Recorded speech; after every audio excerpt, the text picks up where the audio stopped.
Welcome to Authentic Living with Roxanne, a place where we have conscious conversations about things that really matter in our lives.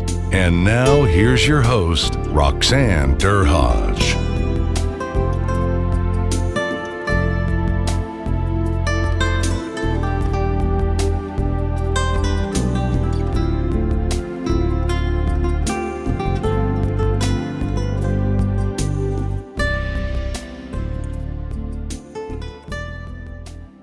Hi, everyone. It's Roxanne Derhodge. Thanks for tuning in again this week. Today, I have a colleague that I met just recently in Rome and had the pleasure of sitting through her workshop, which was quite fascinating. And this is Avinder Laroya, and she's based in Switzerland. And she's done some fascinating work. I often say that, when we say, do you need a lawyer? It's good to have the best lawyer, but also when you're looking at mediating situations, the other end of it, Avinder does both, which I loved sitting through what she shared with us in Rome. So Avinder, thanks so much for coming on and spending the time with us today. Thank you for having me, Roxanne. I'm really pleased to be here and to speak to you about mediation today. So let's talk a little bit, about your path. Like I often say that, most of us, and I know you being from an Indian background, that there are families, and you tell me if I'm out of line in saying this, they want us to kind of go off and do certain traditional roles. My parents wanted me to be a doctor, a lawyer, engineer, or a nurse, of which I didn't fall into any of those categories. And clearly you took one of the traditional roles. So tell me about the path, about what made you pick the legal field initially, and now mediation, and we'll talk about that shift. Sure. I mean, yeah, you hit the nail on the head, growing up in an Indian heritage home. I mean, I was born and brought up in the UK, but, a home is very much Indian heritage environment. And, my family were very much focused on education, and education helps to bring learning and advancement. So the idea of going to university was a must, but I actually had the opportunity to choose what I wanted to study. I come from a family of engineers and medical people, so the fact that I wanted to study law was quite different to them. Although saying that, back in India, my family have always been in service, so they always served in the army, the navy, air force, and in government. So it wasn't completely unique in that sense, but I had the opportunity to decide that I wanted to serve as a lawyer, and I think watching programs growing up like LA Law and Rumpole of the Old Bailey, and I was fascinated with the whole court kind of dramas that were going on TV when I was growing up, and I was fascinated. I've always enjoyed English, history, and drama, and I just felt like the law was something that I could amalgamate all three of my favorite subjects. And I like talking to people, I like networking. I could never really see myself sitting in a lab, mixing chemicals and stuff, because that just did not excite me at all. So And that's I would say you're the untraditional lawyer in that I didn't know she was the lawyer in the room until she says, "Oh yeah, I'm actually a lawyer," and I go, "Oh, okay," because I thought of her in that lens of mediator, which is it's such a different flow. So tell me, okay, so obviously your practice was in London, and now you're in Switzerland. So what happened? I mean, you had a lucrative career in law. What made you want to make the shift? Obviously you've been in law now going for a long time, and then at some point you started your mediation, international mediation practice. What was the thought process, or did you kind of fall into it? What happened? Well, I started my own virtual law firm as Lehman Brothers was collapsing. So, out of economic downturns, a lot of people become entrepreneurial. So, I had a client following at that time, And I, just to give you a bit of a background, and I decided I didn't want to work for a traditional law firm. I didn't like the atmosphere. I felt that things could be done more efficiently, and I was very much interested in what was going on in the States, especially in Silicon Valley, the whole concept of virtual law, using technology. I've always been a fan of technology and how it can actually help you to deliver client services and deliver legal work without the traditional constraints, and certainly it being more cost effective for clients as well.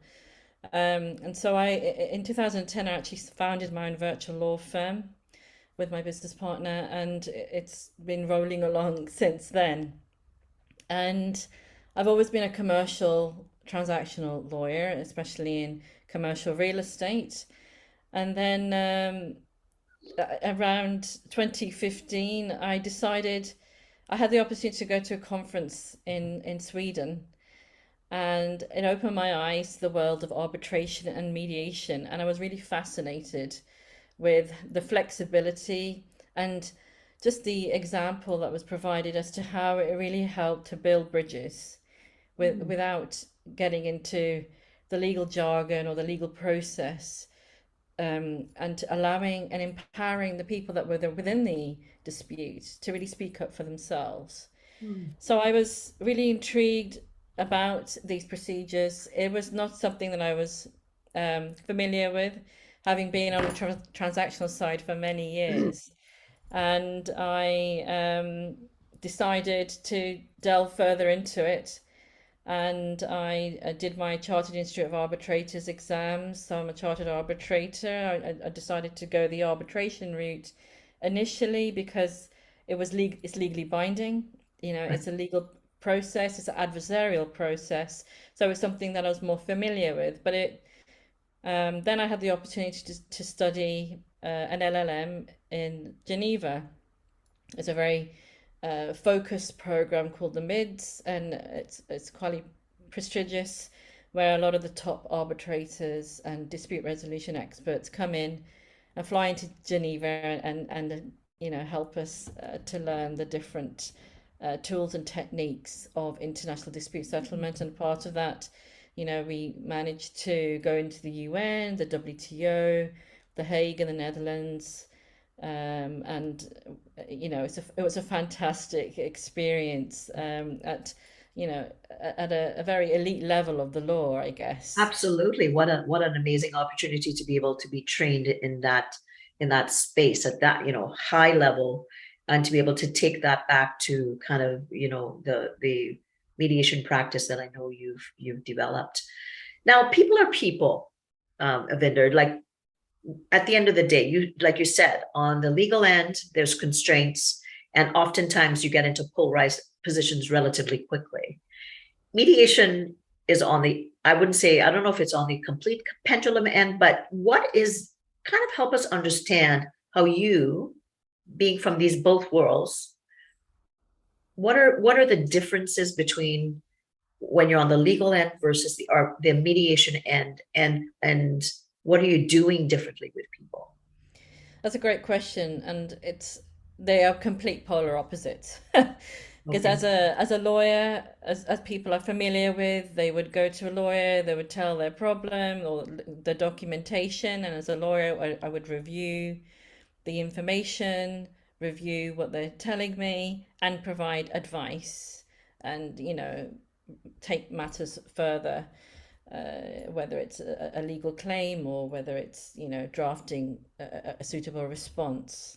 So I'm very much in the seat of being an advisor and an enabler to move to take the problem away.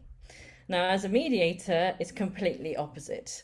I am not advising, I am not enabling, in the sense of taking the matter away from the client. As a mediator, it's really about helping someone and the parties in dispute to really understand what's the real crux of the problem, by facilitating and listening to the dispute. So I'm not telling them what to do. I'm not telling them how to respond.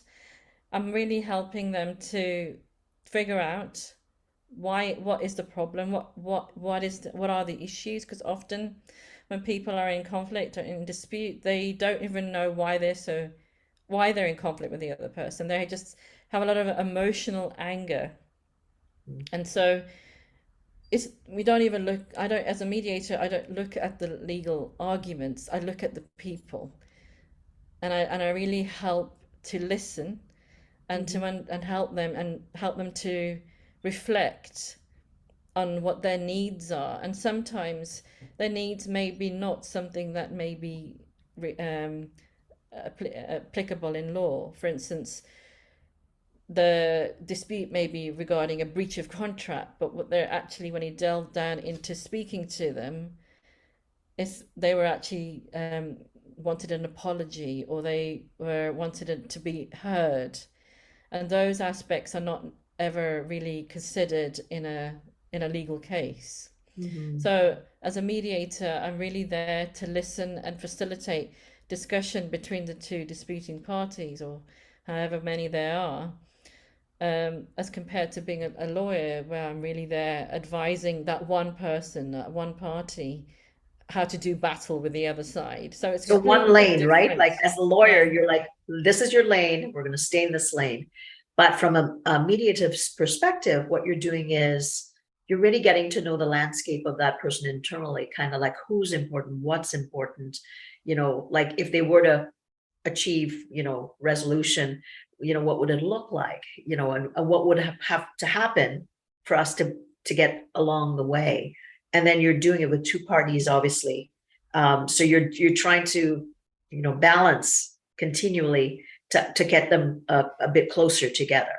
Yeah, I mean, it's not, I mean, I have no vested interest really as a mediator, whether they settle or not, I have absolutely no vested interest. So really, for me, as a neutral and independent mediator, it's really about helping the two parties to listen and understand each other, because they're not able to have achieved that directly. They've ended up in deadlock, as often is the case, because we're often talking over one another and not really listening to what the person is saying, because we are so heightened with our emotions and anger, even by being in the same room as that person.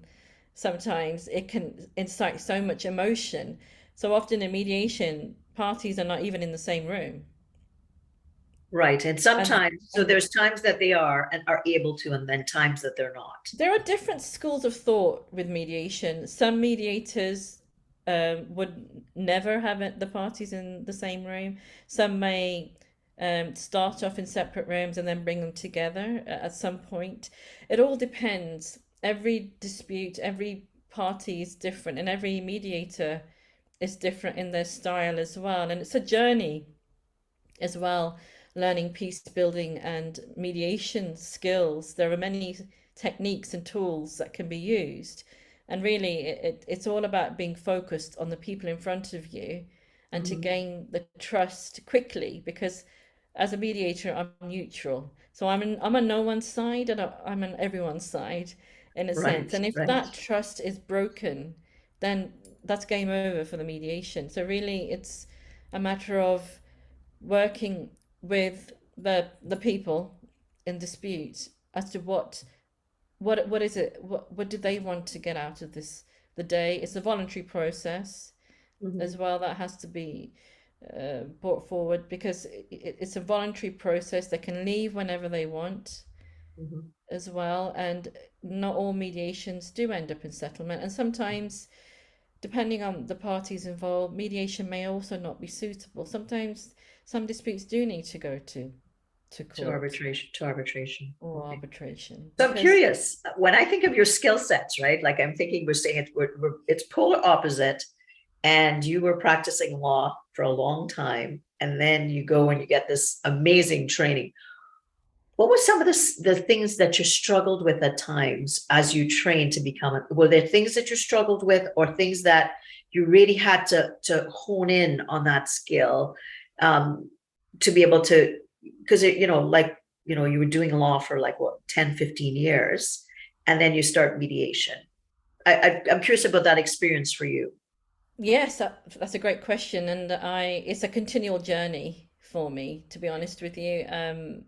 One of the main skills of mediation is listening.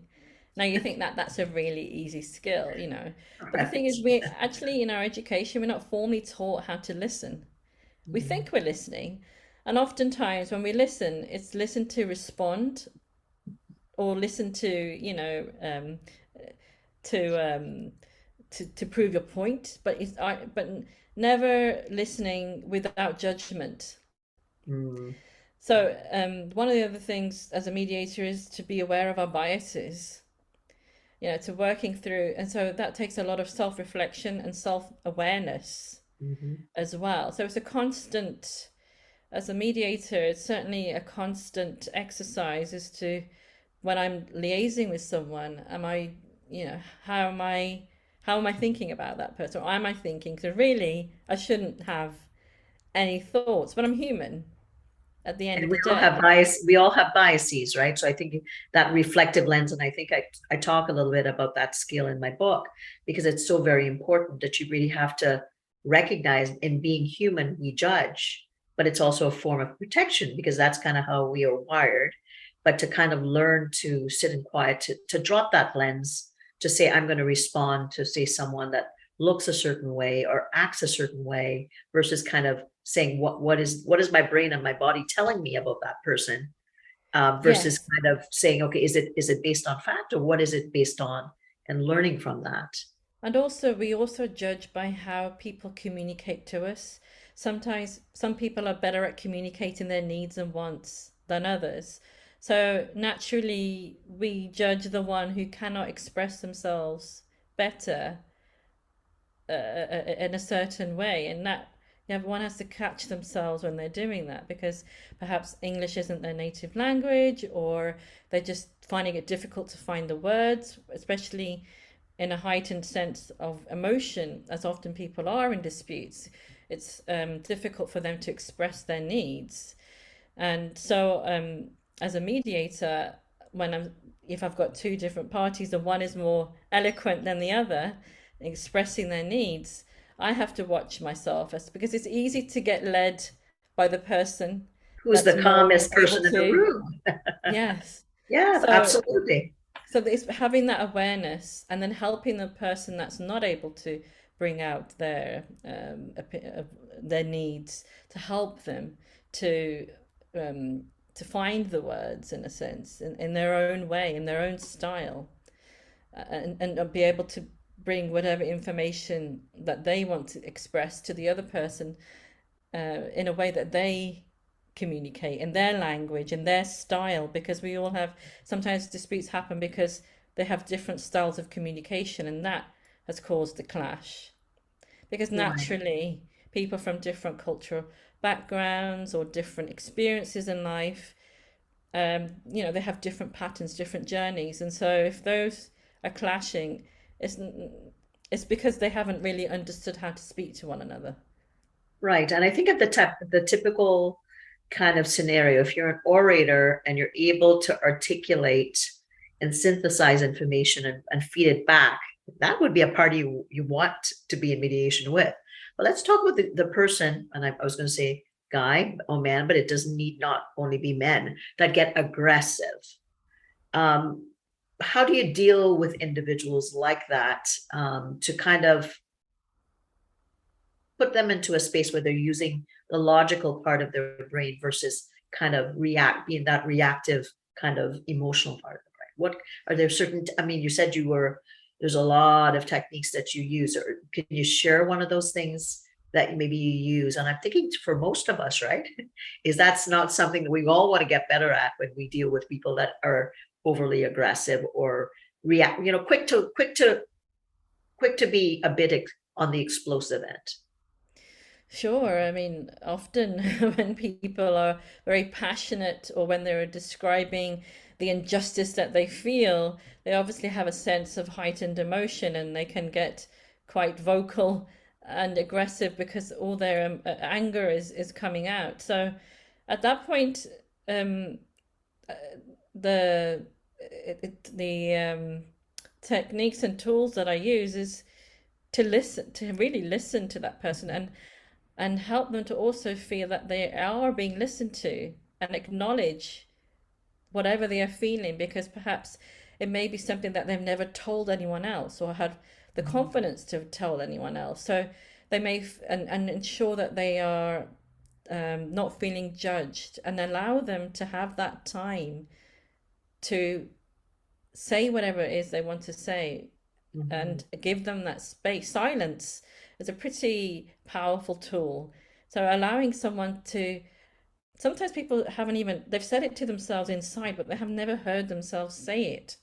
So after when they've actually heard what they've said, silence is actually quite a good tool to help them to reflect. The other thing I use is in terms of repeating back what they've said, so that they are actually hearing the words that they've said, and ask them how do they feel about that, how do they, is that the right word, help them to work through the emotion, the situation, in a sense. And sometimes people need to just take a step back. Sometimes the emotions are so heightened that they need some time to pull back and to review through. It doesn't have to be, sometimes, of course, in certain circumstances, there may be time limits with mediation in order to, especially in the commercial instance, where they want to get to a resolution because of, it's impacting a project or it's impacting a deal. But perhaps when it comes to like employment disputes, workplace disputes, I often give the parties a few days, because I often interview and have individual sessions with the parties in dispute to understand from their point of view what's going on, and then I give them the time to reflect before we come together as a group. Okay.